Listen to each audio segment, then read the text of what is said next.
ready as we're capable of being. mentally. Hi, welcome to Rock, Paper, Hand Grenades. I'm Matt Connerton, and with me to my right, as always, of course, the Honorable Gary S. Hopper. Matt! Top of the evening to you. Yes, it is the top We were of the just evening. discussing rock, paper, hand grenades. If you actually had a fight with rock, paper, and hand grenades, what would be the strategy? Well, The paper is kind of loses, I think, pretty Right. much, no matter what. Well, my thought was if you throw a rock and knock the hand grenade, like if I were to throw a rock at the hand grenade and knock it out of your hand, Right. then perhaps that would be an example of where a rock could actually beat a hand Yeah, grenade. but only if you knock me out. Otherwise, I can still pull the pin and throw it back. Yeah. But if you knock me out after I had pulled the pin, Well, that's that. so it's all about the strategy. Right. I need to be far enough away So with you that can rock. you can win with a rock, but it's I need to be close enough to be able to hit you with the rock, but far enough away that if you've already pulled the pin, right. I'm good. Yeah. Or you could be ducked behind something. If you had like cover, you could jump behind. That's true. It depends on the terrain. But that's what we're here to talk about tonight. Is and you're welcome to call in and give me your ideas of what you would do if you were faced with a hand grenade and you only had a rock. Right, Chris? Right? Chris? I might not have a rock, but I always have a makeup brush. A makeup brush. Mm-hmm. How does that fit into? I don't understand how you're gonna what the nexus is. We can tie everything in because tie- makeup brushes have power. I would think a Power. makeup They brush beats paper, transform right? things. So anyway, our guest is Chris Bevins. Blevins. I was close. And Maureen Beauregard. Very She's from New Futures. What company? Families in Transition. Oh yeah. Families in It was transition. close, though. New Futures is fabulous, though, so I don't mind. No. I just. I think they do great work. I get constant emails from New Futures as a state legislator, so that was on my mind. Sorry. They spam you. No, they don't spam me. Oh. They actually sent me. When I come It's in. constant emails. That's spam. Yeah, no, it's not. I was exaggerating, okay. a little bit exaggerating. But Well. when I come in once every now and again, I'll read a list of all the people who have died locally or in New Hampshire or been arrested for drug-related incidents. Yeah. That's all New Future sends that to me. Oh, okay. Stats. Statistics. Yeah, about Pretty our horrible. society. Yeah, how I bad know. the drug issue really is. That's why we need to make a difference, We do. especially if we have brain cells and they're No. working and a makeup brush. No, see, I don't have them. That's why I run for office. Because what else am I going to do as an Irishman? There's very limited possibilities that I could actually do. I'm not physically healthy enough to be a cop, right? So what else I tried the drinking thing, and I wasn't very good at that. No. No, I didn't do good at that. So I had to stop that. And then, so what else is an Irishman going to do? Politics is pretty much it. That's all that's left, right? Have you ever been homeless? No. No? We're going to talk Hopeless. about that during the show. Hopeless. We're gonna. Okay, so It's all first, going to tie in. Chris, Chris is a friend of mine. I've known for a long time, and I actually had no clue some of the stuff you've done until we were talking. I know you asked me to be on your show, but you had no idea what I You're do. delightful, and I knew that. I knew you did. Knew you did the makeup for candidates and stuff like that, but I didn't realize didn't have a clue of the extent to The it. journey that I've been journey on. that you've been 27 years, and I own 27 years. My company is Chris Cosmetics, and Yeah. it's kind of cool because I was born Kristen, but my mom named me Chris with a K and 2 S's. My Okay. husband calls it Kiss with an R. Right. When I was born, and so I always had this, kind of common name, Chris, but spelt different. Never thought one day that it would become a brand, and that I have my own makeup line. Oh, really? And Chris Cosmetics is here in Manchester at 30 Elm Street. Oh. And as much as that's the hub for the product line and a bunch of services that we do there, makeup lessons is like my main thing. We do all kinds of beauty treatments. And we're Well, really... my granddaughter has a beauty treatment. I don't know if you've tried. She's 2.5, and she takes the banana and just kind of rubs it through her hair. Oh, you know? yes. Organic is always best. Yes. It doesn't actually look particularly good. The potassium's good for the hair, I right? would think so, yeah. No, but I've been rubbing coconut oil all over my face lately, and I'm looking much younger as a result of it. Really? Yeah. Nature has all the secrets. Gary, that you're we not need. supposed to say really when a woman Oh, says yeah, that. I guess not. You're That supposed was to say, oh, yeah. Oh, yeah, I see it. So my I have to help Gary with these Yeah. things. Yeah, He's I been married know. a long time. So, Yeah. I yeah. know. Yeah. So 35 years. I just had my 35 years? anniversary. Yeah. congratulations. That's awesome. We went to. I put it on Facebook. I said it's 35 year. This is last week. I said 35-year anniversary. Should I take her to Subway or McDonald's? Oh gosh. Yeah. What? What? And then what? And then somebody suggested the soup kitchen. Really? Yes, which is even cheaper, which I hadn't thought of. Oh. So anyway, ended up at. How did the night work out? Well, we ended up at the Hanover Street Chop House, and that There was you go. actually really, really good. But I mean, sorry. Anyway, There you digress. go. I digress a little bit. That's okay. We understand. Yes, I'm drain bramage, so it's okay. So you've been doing this for 35 years. It's 27 20 years I've been in 27 years. business. Yeah. Yeah. I wasn't planning on becoming a makeup artist. I actually went to college in London, got a degree in international marketing, and sort of had myself pegged for Wall Street, big business, put on a suit, go be a power chick. That's kind of, what I was That's headed what- for. yeah. It's what I wanted to do. But while I was over in London, I ended up getting a part-time modeling job at the London School of Makeup. And Oh, really? ended up sitting through the classes for 2 years, and they would do all kinds of crazy things to me. And Cats was really big in the theater in the Yeah, 80s, yeah, right? yeah. So they would turn me into like all kinds of different cats. All right? So yeah, it was crazy, but like kind of like after the makeup was on, I would like feel like I became the character. And I'd be like, No, it makes that I big feel a difference. kind of cat-like. So it was just kind of neat, and I'd listen, but I never thought it had anything to do with me. I was just making a little paycheck. I was a starving student, that kind of thing.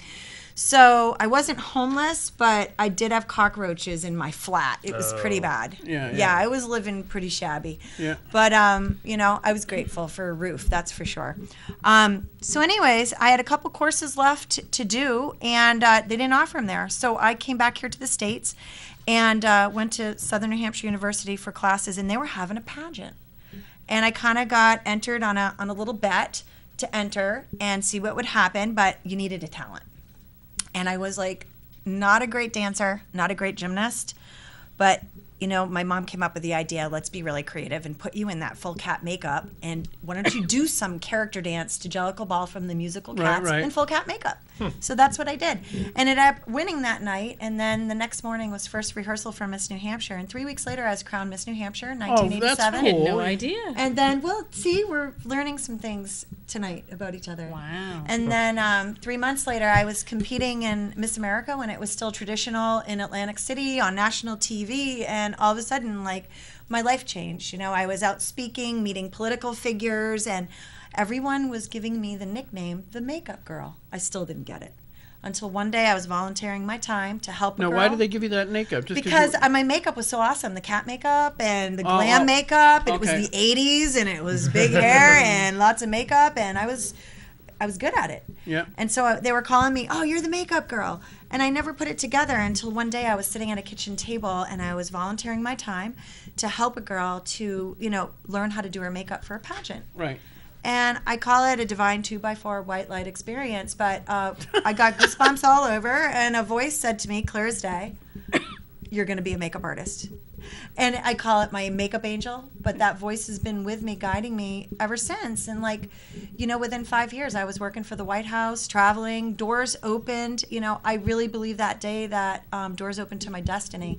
And, it's been an incredible career of service to others, and it not only decorates the outside. It's really not vain at all. It's about the journey of self-esteem. It's about touching women in a special way, meeting them where they're at. Yeah. And, makeup has me meeting places and, meeting people in strange places. It could be after a loss, or it could be a wedding, or Right. it could be, somebody running for office in politics, which has become my forte. So, it all started in 91. I started doing makeup for Pat Buchanan. And, Oh, really? Yep. That was my first political makeup gig. So you've done makeup for Pat Buchanan and Barack Obama. Yeah, exactly. That is such a political polar opposites, Yeah. pretty much. Yeah, it's been interesting because at first I was working for Pat Buchanan. My first gig with him was the cover of Newsweek back in 1991. And we just had a great rapport. He's like, "Want to travel with me on my campaign?" And I'm like, "Sure." He had a show on CNN, Crossfire. Yeah. So I did makeup for that. The producers way back then would later become my big bosses with CNN when I would travel the country on the debate circuit with Yep. CNN. But 3 weeks after that, he said, "Oh, I'm going to be on nightly news. We got a nightly news hit. You got to do my makeup for it." And I got on the set, and I got the producer going, "Hey, do you mind doing our guy's makeup here? We didn't bring a makeup artist." "Sure. Who is it?" "Tom Brokaw." I'm like, neat. "No way." Wow. So, yeah, and we got a guest too. He's just starting out. They're doing this new show, Meet the Press. Tim Russert's going to be on the show my too. Could you gosh. do him too? And that went really well. Let me ask. I as a guy, I never considered putting makeup on. I noticed. I should have brought some I powder noticed. for you I see tonight. that. No, but what? We okay, need to raise the vibration of the Okay. image of rock, paper, hand grenades. Right, right. It Right. would be nice if you didn't chase away our previous makeup staff. With Right, your exactly. behavior. With the hand grenade. Well, yeah. Kind of that's blew what them right out of the water. Why do guys need makeup? I don't even get it. Okay. I know, no comprende. It's quite simple. Is it just 'cause My of the lights? specialty is HD makeup, okay? Which What's is that like mean? HDTV. It's like being under a microscope. Every Okay. pore, everything. Now, if you're shiny and you look slippery, Right. you look sweaty, you look nervous, you look like you're lying, you look like you can't handle the I'm a gig, you politician. can't handle the job. As a politician, isn't it probable that I am anyway? Well, true. Right. They always say It's that about exuding confidence too. And the reason I started getting hired all over is because I would sit and just like relax that person, and it became like chill time. Yeah. Right. And it's good to have a centering moment before you're about to go out and deliver the speech of your life. They always say that about Nixon in the Nixon-Kennedy debate, that if you listen to it on the radio, it sounded like Nixon won. But if you watched it on TV, it seemed like Kennedy won because Kennedy looked good and Nixon was all sweaty, and Right. it Oh, okay. ruined people's perception of him. It does. People are Oh. very judgmental, and they judge image. Yeah. And if they can't get past the judgment of the image, they're not listening to what they're saying, or they're going to take what they're saying and they're going to have sarcasm with the way that they look at what they're saying. Yeah. Okay. And I know this because I work for all parties, and I've had a lot of press. I've been in magazines and TV shows all over the country. Obviously, it's not the magazines I tend to read. No, Yeah, but Washington you- Post, You haven't been in the. New York Times, Washington Post, Los I Angeles haven't. Times. I haven't seen any articles Alert. about you in American Rifleman.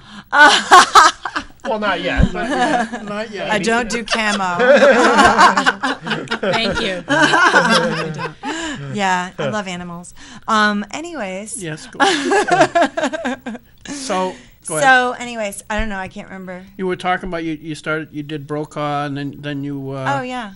Yeah, so doors started to open, and then it was New Hampshire primary, and everyone was like, "You want to be a makeup artist? You should be in LA or New York." And I couldn't have been placed in a more perfect place to have a thriving career than here. And so, political and national media makeup became my gig through the New Hampshire primary.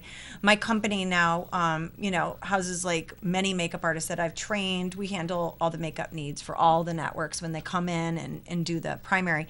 But above and beyond that, my work got recognized to bring me into the convention circuit. So back when the convention was in Boston and New York City, I was the lead platform artist for both of those conventions. And then when our 2007 election came around, that first debate was here at St. Anselm College. Yep. And, this was going to be the election of history. I mean, Barack Obama, Hillary Clinton, and then mega candidates. What we had, like 24. I just remember Yep. doing a ton of makeup. It was hard keeping yeah. all their powder puffs separate. I had to write all their names on it. Anyways, so I was hired for that first debate, and I didn't. You like that? That's wicked funny. So I didn't know if I was going to be doing Hillary Clinton's makeup, and I had just designed, as part of my line, Chris Cosmetics, a whole new line of light reflective makeup that I had yet to try on HDTV. Right. So if Hillary Clinton was going to Now, what require is makeup. what is light reflective makeup? Well, it's all made from iron oxides, and the whole concept is that when the more light that hits it, the more it transforms the skin to create an optical illusion of smoothness, youth, and glow. okay. And I knew it worked face to face, but I hadn't tried it on HD TV yet. And the first time I tested it was on Hillary Clinton on national TV. She was your guinea pig. And then the next morning, Did she know that? well, no. No.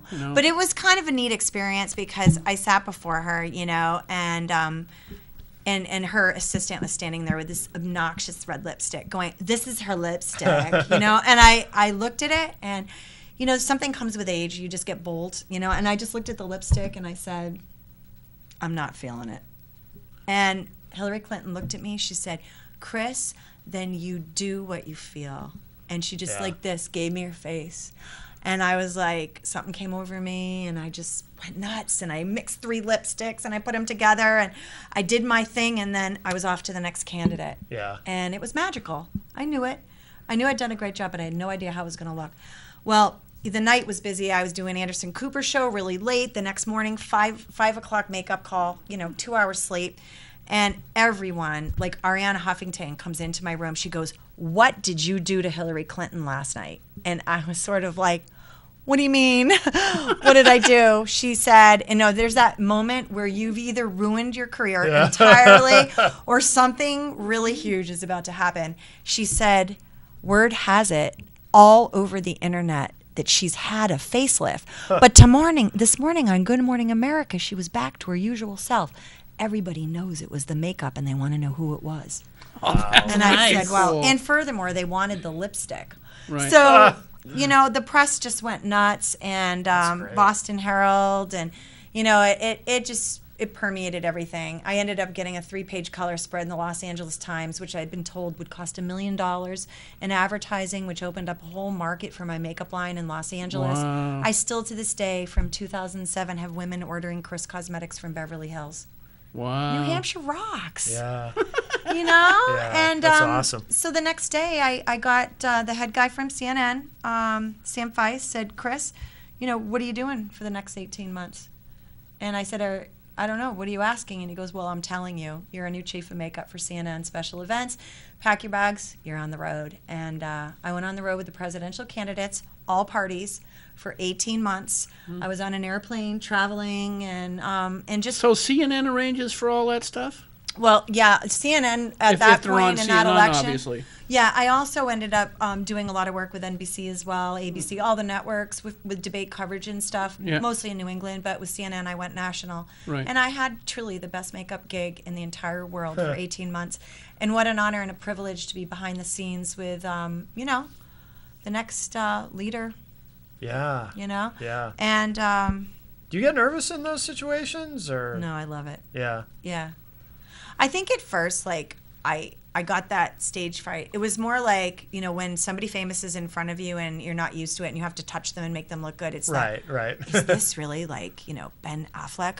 Am I really doing makeup on like Bono right now? Right. Because, Right. Also the conventions drew a ton of celebrity and Yeah. musicians. So I, Oh, yeah, I forgot. That's right. yeah, I ended up making up a ton of famous people, not just the media and the political, but, Hollywood descends, especially at the Democratic National Convention. Right, right. Yeah. So it was pretty cool. That is wicked cool. You were saying in the it's not a green room. We don't have a green room. What room is that over there? We gotta have a name for it, right? I call it the green room. Okay, we'll call it the green room. There's nothing green about it. I know, it's just easier to remember though. All right. So anyway, the chartreuse room.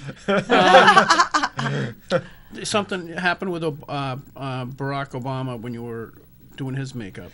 Yeah, this is one of my most powerful makeup memories and moments. I was at the I'd always wanted to do makeup in Hollywood, and I found myself there as a result of the final CNN debate. It was the last debate between Barack Obama and Hillary Clinton. And, it's down to the wire, and they've been on the campaign trail. And I go into Barack Obama's green room, and usually he's with his advanced people, and they're talking and they're briefing, and his energy's high. And, it wasn't uncommon for me to see him like praying with this friend of his that always was with him, that traveled with him, and just really kind of getting centered before a debate or whatever. And but I walked into the room this night. It's the biggest debate. This is it. It's the end of the road here. And he was sitting in like one of those like kindergarten-sized chairs. The chairs in sometimes those theater rooms in the basement of things are small. Yeah. And so it was just funny. He was kind of just hunched over, and you could see his energy was dim. It was low. And I walked in and I said, hi. I said, hi, Barack, I'm here to do your makeup. And he just looked up at me, and I thought, ooh, the trail has gotten to him. Worn him down. Oh, yeah. And it does. That's why my job's so important. Yeah. At that point, it's like, wow, we gotta raise the vibration here. So I just looked at him, and something came over me, and I just said, "Are you prayed up?" And he said, "I could sure use some more." And I sat down next to him, and we held hands. And I don't remember what I said, but something just kind of started channeling through me.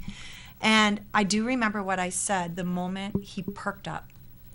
The words, "Remember the moment that you were called to great purpose."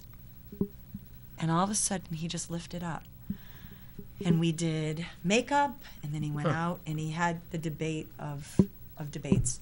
And right after the debate, he found me backstage, and he said, "Chris, could you come in my green room, So for a minute?" So you couldn't they couldn't afford like a chartreuse. It wasn't green though. No. But it was his green room. Okay. And he pulled me in there, and he sincerely looked in my eyes, and he said, "I will never forget what you did for me."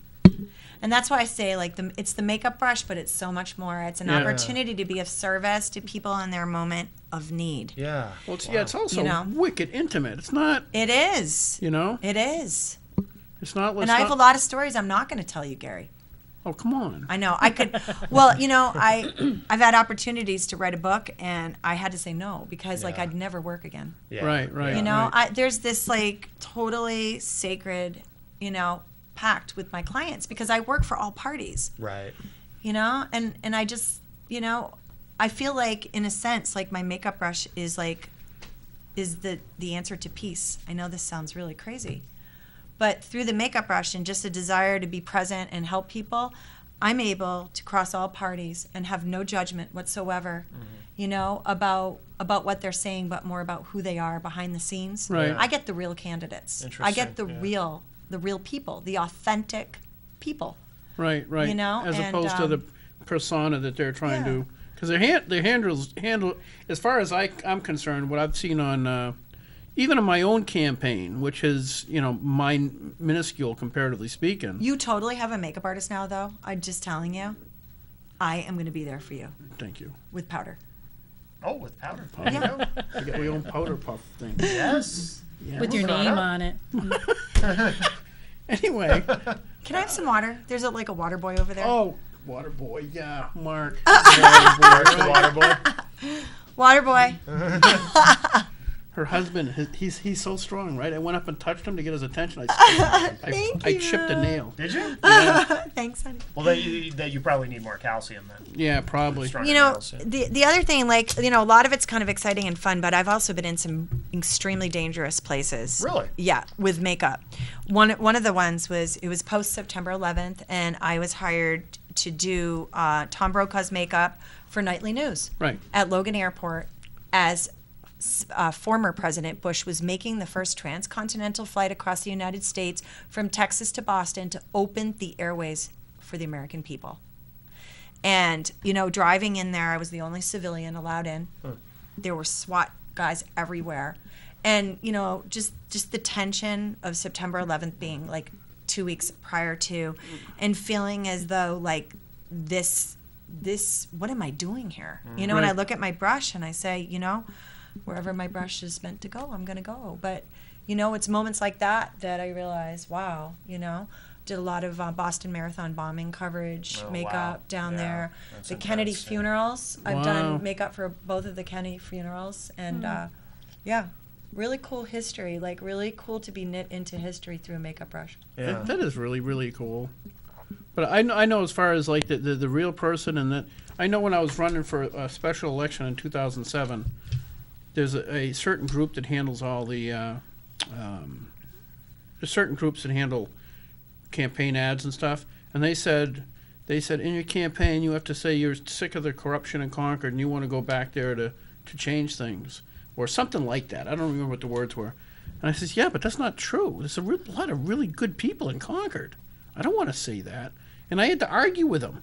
They wanted me to say certain things to get reelected. Right. And I can't imagine the pressures on a national candidate to say things they don't really mean, and to give a persona that it's not really true.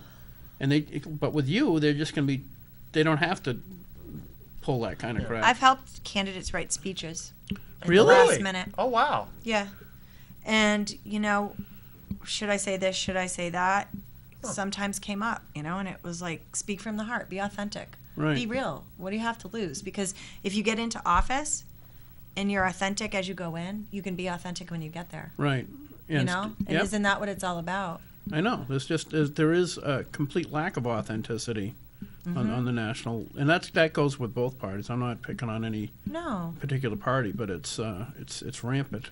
But it's it's kind of neat. I turned 50 this year, and which is neat for anti-aging makeup in women and all of that. But it's also interesting to look back on a career of 27 years and see how I've met so many people in the media, so many people in places of power. I mean, right now in New Hampshire, we have 5 women in office that all use my cosmetics that I work on a regular basis, and I get to know these women, and I get to know my community. I get to know the people, and I've fallen in love with New Hampshire deeply. I didn't always live here, but coming back home here, and now I feel very rooted here.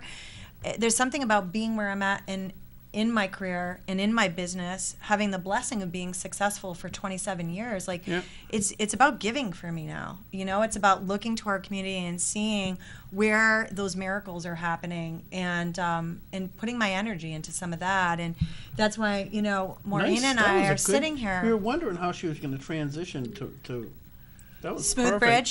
That was beautiful. Well, thank you, because, We need more guests who can do that. I know. we're here to talk about an event that we have happening here in Manchester next Thursday night, September Right.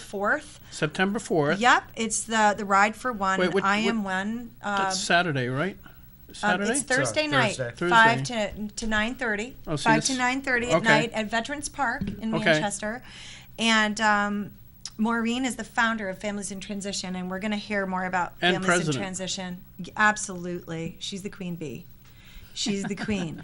So through her passion for helping people, her organization is doing incredible things for our community, and has a solution for some of the problems that are creating the homelessness, and has created an infrastructure to support families and children. And when you hear the stats of homelessness in New Hampshire, I think you're going to fall off your chair.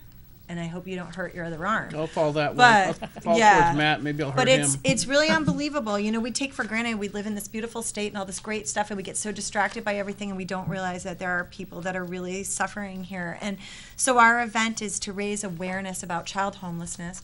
And how does politics come into this? Well, we are blessed that Governor Maggie Hassan has proclaimed September 4th Child Homelessness Day in New Hampshire. So a proclamation is being picked up by a biker gang and delivered to Veterans Park for what's Biker going to be gang? an amazing event. And I'm not we're one so of the gang. excited. No? No. You No, looked, we're I not thought biker you, I chicks. thought you No, were. can you Not tell? anymore. Yeah. Wait, more. One of us might be and one of us might not be. Right. Gary rides. Have you thought about joining a biker gang? Well, yeah, I did until I got run over. Oh. Anyway, Maureen, so how did you founded Families in Transitions. How did you get started in all this? I started it 21 years ago, and prior to Families in Transition, I did child protection and for the state of New Hampshire. Oh, okay. And before that, I was a substance abuse counselor. And what was concerning to me is that those systems really focus on what you don't have, and they're very remedial. Right. So there was an opportunity to create a program for homeless single women with children. Right. And I, designed that program, and I brought what I wanted for the families that I used to work with at DCYF and other places, and really tried to focus on the things that families do have. You know, you know, working with families, I was able to say, you know, you had the courage to ask for help. I think it takes courage to ask for help. I'm a Yes. very prideful person, and the last thing I want to do is ask you to help me with something. So I think it's amazing that people have the courage to ask for help. People have the courage to leave abusive relationships. They have courage to leave abusive families. And they have the courage to say, I want something new. So that was the premise of starting it in the beginning. Now, is this state funded, or is it all private funded, or how is You this? name it, we You go take it after for anywhere you can get it. Absolutely. Yeah.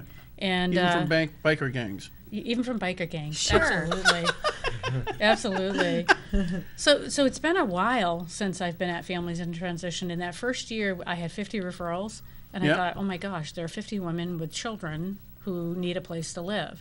I have the stats for 2013, and we had 7,298 individuals in need of some sort of housing Wow. assistance. It's a staggering In New number. Hampshire. It is, Yeah. and we're just we're in Manchester, Concord, and Dover, Yeah. and half of those people are children and families. Right. So New Hampshire Day to End Childhood Homelessness really is saying we're saying enough is enough, and we need to do something about this. What do you think the increase is? The cause of the increase from when you started to now, though. If you look Was at it- what's happened over the past 25 years or so, there has been, you know, the cost of living in New Hampshire is one of the top 10 most expensive places to live in the nation. Yeah. And housing costs are really high. Our utility costs are high because we live in the cold and everything is more expensive. And the other thing that's happened is there's minimum wage, and you need close to $20 an hour to be able to afford to live in New Hampshire. And over that time, there really has been an erosion of those jobs that really were the backbone of so many families. When I was younger, families Yeah, had you had these plastics jobs. companies, shoes companies, Yeah, but shoe you had, companies, you like had trades and stuff. Yeah, and those really aren't available if you think about what's happened. And then there's, with the folks that we work with, those are some of the issues. Other issues are, it could be, excuse me, generational poverty, an increased number of folks who are entering the homeless arena were once they were in the foster system as young as kids. Yeah. They probably were homeless themselves as kids. Over the course of these 20 years, there has been a de-emphasis on really building affordable housing, housing for the poor. We've called it low-income housing. We've called it affordable housing. No, We've they call called it workforce housing. Workforce housing. Projects. You know, Yeah. but the reality is that we need a place where if I'm going to earn $7.25 an hour or $7.50 an hour, there needs to be a place for me to live. Right. And because those are the jobs that are available now. It's more the service sector jobs, and those are honorable jobs. Yeah, well, any And job's an honorable job. hard I work. I 1,000% agree. So we need to build enough housing to be able to support that, and there just isn't enough. Right. If you look at the level of affordable housing for the poor, less than 2% of the housing stock is available for folks who are low income in New Hampshire. It's just not available. So there's this perfect storm of things that happen for this population of people that we work with. Well, I you know what actually kind of baffles me is that the price of apartments haven't gone down, because the value of houses has gone down considerably. My house in particular has gone. I think the value of it's gone down about 50% or something. Oh, wow, really? I don't know what the number is. That's I think really it's probably worth. I forget, 30%. Probably more, closer to the truth. Still, that's a Well, lot. if you look at the housing market, it's folks who owned homes that lost their housing. Those folks went into the rental market. The rental market absorbed them. So now there isn't enough housing for the folks that needed that housing before. Yeah. So the market is dictating how much you can get for rents, Right. and it's usually in Manchester, Portsmouth, those areas, it's in excess of $1,000 a month. Yeah. Right. rent Yeah, and so for if a you're, 2-bedroom. yeah, so if you're making, $8 an hour, that's $16,000 a year, so you've got $6,000 left over to feed the family. Feed the family. Get a transportation to and from work and Exactly. heat the apartment. Exactly. Yeah. So it's all of those things, and what's really heartbreaking to me is that, last year we were able to serve 585 individuals, and 279 of those individuals are kids. Wow. So, and then 207 were adults. So we over the course of these years, we've developed lots of different kinds of specialty housing. We've developed affordable housing, but we can only develop so much. So Right. we're just So you specifically develop housing? Like, in We other do. words, you take out loans and build houses and does Families in Transition own the property and okay. Yeah, we own about 18 properties, Okay. and we've developed a couple hundred units of housing. Some of that is specialty housing. We have permanent supportive housing for chronically homeless folks, and in order to get into that, you have to have a disability. There are some folks who need help for forever, Yeah. and Yeah. rather than them cycling in and out of shelters, we have a place for them to go. We provide them services, and we help them when they need help, and we pull back when they don't. Well, that And was a lot of those are the not a lot. I shouldn't say it that way. My understanding is that there are a lot of people who during the early 80s, we shut down a lot of the mental institutions, and all those people that were institutionalized were put on the street, and the federal government was going to help pay for housing for them, and they never did. So a lot of them That's ended when up on the street street. homelessness really went up. Yeah. So you can look at federal policy, and you can see how it has trickled down, and it has affected a state like New Hampshire. So those institutions, whether they were good, bad, or indifferent, there isn't a place for them anymore. And now we have a shortage of housing for folks who are involved in the mental health system, the developmental delay system. There isn't enough. Now, is it like is Families in Transition a private company? It's a nonprofit. If it's a private nonprofit, do you have the leverage or the leeway to tell this? Because I'm sure if you're dealing with a small enough number of people, there are people that just abuse the system, and so you can start identifying them and say no, you got to find some other state. We, I think that that people do think that there's a large majority of people who abuse the system, and honestly, I don't know anybody who wakes up one day and says, you know what, I'm going to sleep in my car and I'm going to go to FIT without any place to live. I do think that within any sector, whether it's a nonprofit sector, a business, the government, there is a line of people that take advantage. Oh, sure. And Yeah. they're out there, and our people aren't any exception to that rule. Right. But my feeling is that the folks that come into the program, the majority, are really wanting to do something different. And we really need to giddy up and do something about these kids. Right. If we don't, their paths are paved for them, and it's like hitting the repeat button. Let's replay. Right. Because they're going to live when they grow up, they're going to live what they lived when they were younger. And that has an impact on society that just perpetuates. Huge impact. And, we receive funding from HUD, and Yeah. people think, oh my God, federal money. We took as much as we could. We take state funding. Yeah. We get a little bit of city funding. We have our own businesses, that for-profit entities that raise money so that we can do our mission. It's Outfitters Thrift Store in Manchester, and Outfitters Boutique in Concord. Right. And we have a cleaning company, Fit Cleaning Solutions, where we do commercial cleaning. And those are all about raising money Yeah. towards our mission. I told you I don't like to ask for help, so we Right. try and pull ourselves up by our bootstraps. Last year's event was this incredible fashion show that we put on. We had 450 people in attendance, and my company, Chris Cosmetics, had, I think, one of the largest clothing drives for families in transition in history, and we combed through all of these clothes. We had them in the basement and all over the studio for months, and we picked out and made our outfits, and we had like a fashion show using the clothes that were donated.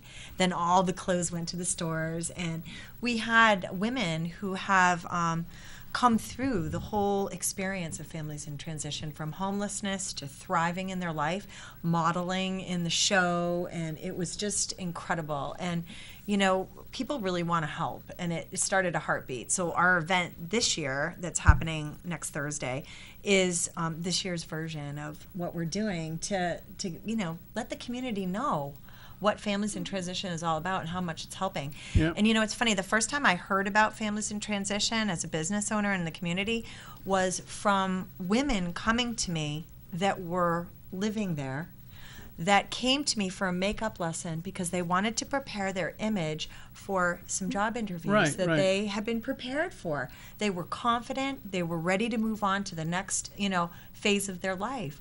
And this started happening, and I'm like, what is this place? Families in Transition. Like, these women are powerful. They're rocking it. They're embracing their life. They're not what their story says they are. Right. And so, you know, I got on their website, which there's great information on Families in Transition at it's www.fitnh.org. Okay. fitnh.org. And there's, you know, tons of information on a lot of the things we're talking about and a lot of the ways people can get involved in volunteering and helping out. But some of my friends today, you know, people that I've gotten to know through my business, are success stories from Families in Transition.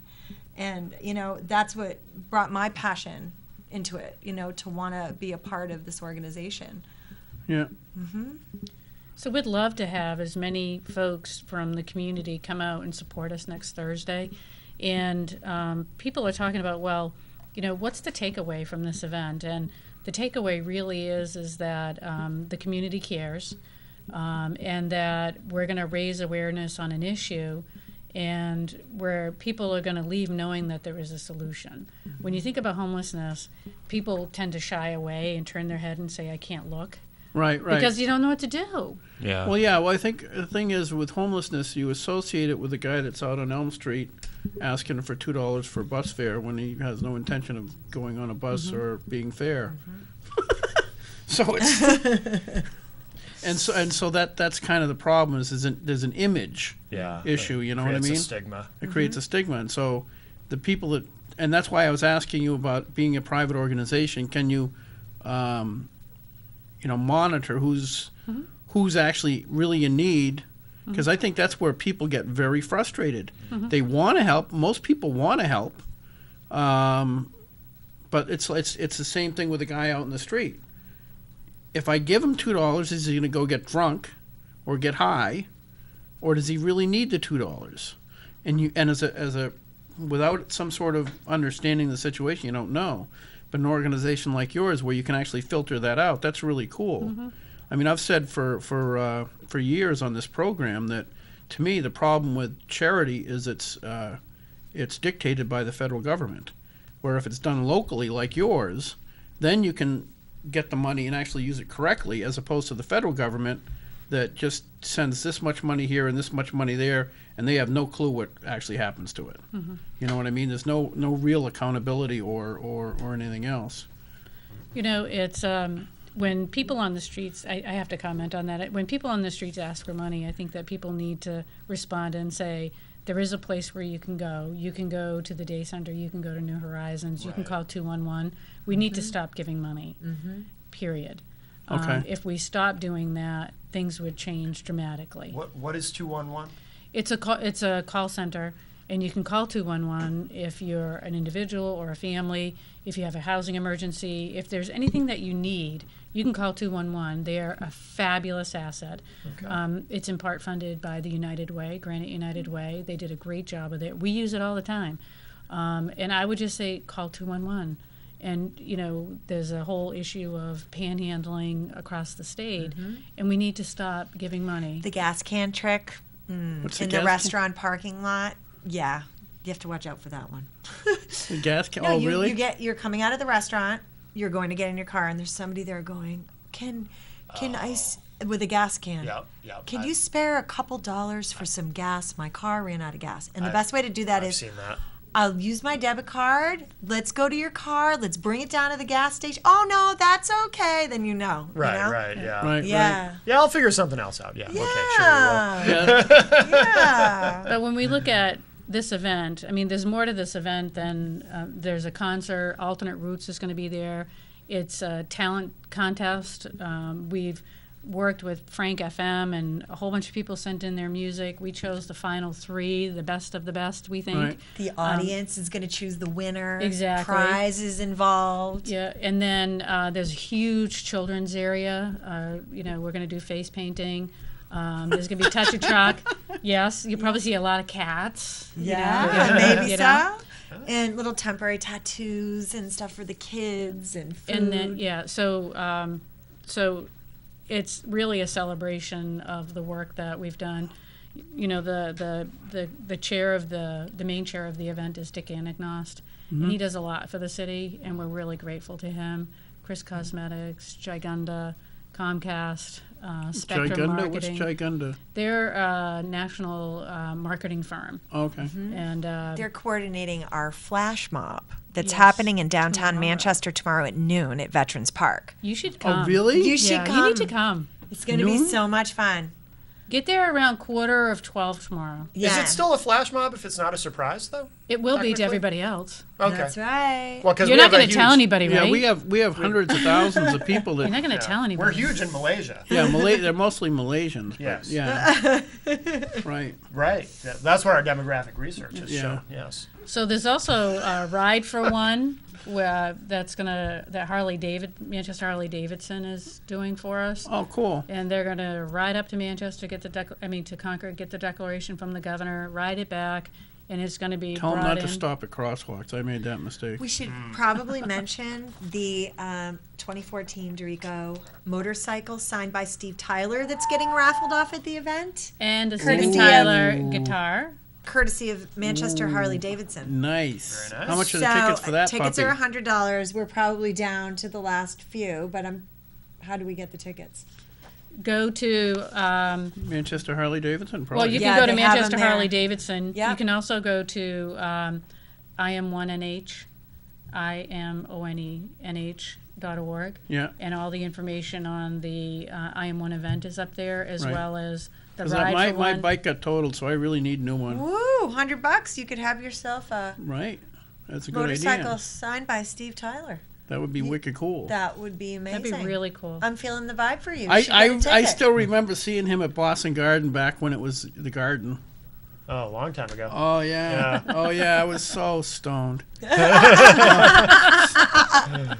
I was up on one of the pillars dancing, and I don't know how many stories up. I could have fallen and died. But I was, Again, we want to emphasize this was a that long was time a ago. long time ago. Long time ago. I used to have my hair down to here. I was super cool. Yeah. Cool. What a use. Oh. You came through it. So everybody has a Should I have chance mentioned that on at TV? making it. Yeah. Well, that's why we say it was a long time ago. Right. Like decades Yeah, ago. yeah, You were yeah. like a whole different person back then. Yes. Yes. There we go. Yes, theoretically. But sorry, I digressed. That's okay. Did. So that's next Thursday, but tomorrow, Flash mob. Flash Mob, which is totally top secret. Nobody Top knows secret. about You it. just can't tell anybody. We need You to can't surprise tell people. anybody. Right. So anybody watching this, you didn't hear this tonight, but there's gonna be a Flash Mob tomorrow. Where again? In Veterans Park. Veterans Park at noontime. Yes. I think I get PT at 11, so I'm not sure I can Cancel go. it. This is way more You important can than make that. it. Totally. And then we have a helicopter going up to do aerial photography of it because we're forming the logo for the event. Cool. Oh, wow. So- cool. Oh, that is wicked cool. Yes. We think so. That is. You guys are doing Yeah. a lot of cool stuff. Yes. So Channel 9 will pick that up, I'm sure, right? They'll be there Oh, for they sure. will definitely They'll show be that. there. Yeah. How'd you get a helicopter? That's super cool too. Brady Sullivan's been Yeah. very kind to us. Brady Wow, Sullivan. Oh. Yeah. The community has really been so good to families in transition from day one. The city has been great to us. We've had a lot of corporate partners, as well as the federal government, the city government. They've all been so good to us, and I think that they're good. They're good to us because we keep following through with our promises. Right. And if you give us money, it's an investment. It's not a donation, and we use it wisely. So we have many projects throughout the city, and we've done what we said we were going to do. Right. So But there's more to do. There is more to do. We have a new shelter that we're building in June of 2015. Really? Yes. now, what if somebody is homeless but they have a husband? We have a family shelter. Okay. If you don't have children, and it's a husband and wife, you need to go to New Horizons. Right. We have a shelter right now that it can hold about 7 families. It's really tiny, and we took it over a couple of years ago. Yeah. And if you're a husband and wife and you have children, or a single mom or single dad, you can go to the shelter. Right. It's really, and the new shelter will be bigger. It'll really fit more of the needs of the families, and it's built with the safety of children at the center. Right. Because when you have kids, you just have to have belts and suspenders when it comes to safety. Oh yeah, I know, And- it's wicked horrible. My grandson is just putting everything in his mouth. Yeah, but plus So it's do I, but at least I'm old enough to know what's edible. right. That's true. You can make good choices. Yes. Yes. So we're doing a new shelter in June of 2015. Hopefully, it'll be done by December of 2015, and we're inviting other nonprofits in with us. There's this myth out there that we don't collaborate, that everybody does the same thing, and the same money's going out, and everybody's doing the same thing. Which Right. But right. it's all Isn't about true. unity. You know? Yeah. That's always the answer. Yeah, I mean, if you're all People trying coming to help together. the same people, then it seems ridiculous to be working at odds with one another. That's right. Yeah. we have If Head everybody Start. brought their gifts to the table, imagine that. That's what we're doing. Head Start, Catholic Charities, Global Community Health Team, and others are coming to the table, and we're going to be under one roof. That's So- really, really cool, ladies. Thank you. That's actually super cool. I knew Chris for so long. I had no Yeah. clue. I knew she did makeup, and yeah, she did it for some politician stuff, but still, I had no idea she was Miss New Hampshire. no. I thought no. I remember you saying that. We're sitting But- amongst royalty. I know, right? Yeah. And it's just that's very, very cool. And Maureen, thank you very much for coming on and Thank you for and having for me. all your Yeah. work, because it you. is not easy. Anytime you want to come and see what we do, I'd love to give you a tour. Come to the flash mob. Come Thursday. Come to the new shelter when it's Be a open. part of Families in Transition. Yes. It's a cool gig. It's cool. It's cool. It'd be cool. It's so cool. I'll have to check that out. I can probably wait till I start feeling a little bit better. Absolutely. You look fine tonight, by the way. Yeah. Oh yeah, You're wicked. radiant. I'm yes. It's the makeup man. That's right. Yeah, Now everyone we've knows. got special matte makeup. I don't know if that's not the right thing to say. I shouldn't have said Yeah. that. That was not good. There's probably That was some kind of exactly. really bad joke really in there bad. somewhere. That, yeah. Hey, so next week we got Frank Saporetto coming on to talk about his election bid for state senate. I wished I had more time in the year to get Regina Birdsell to come on, who's going against him, but I don't. Let's see what else is going after that. I don't know. After that, I got to see if I get reelected again. Yeah, you will. If it's You the- gotta someone do your makeup now. yeah, I guess some. We'll just You're brush bound up to your win. image a Yeah. little bit, Gary. See what happens. All right. But anyway, so that's remember Tuesday the 9th. Get out and vote for me. If you're in Manchester and you if you want to come over to Ware and just do the first day registration, same day registration. I'm just kidding. It's just- Hey, thank you very much, folks. We'll see you next. Thanks again, ladies. Yes, and Thank you Thank for you. having Thank you very us. much. Bye, everybody. Thanks.